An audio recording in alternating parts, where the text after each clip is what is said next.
How to fix TikTok account is currently suspended problem. Hi everyone, I'm here to assist you today without any delay. Let's jump right in. First, open TikTok on your device. It will lead you to this page. In here, click on the question mark option at the top left corner of your screen with a circle.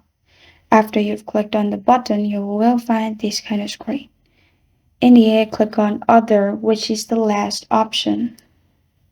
After you've clicked on Other, you'll find this kind of screen. Click on Need More Help at the bottom.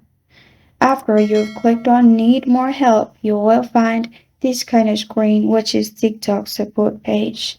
Now, simply type in My account is currently suspended and send it.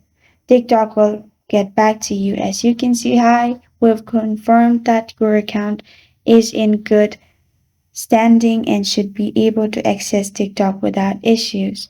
But if your account was suspended, it will help you fix it from here. And this is how to fix TikTok account is currently suspended. Thank you for joining me today. If this video helps you out, please leave a like and subscribe for more. Got a question or want to suggest a topic? Comment below. Thank you for watching.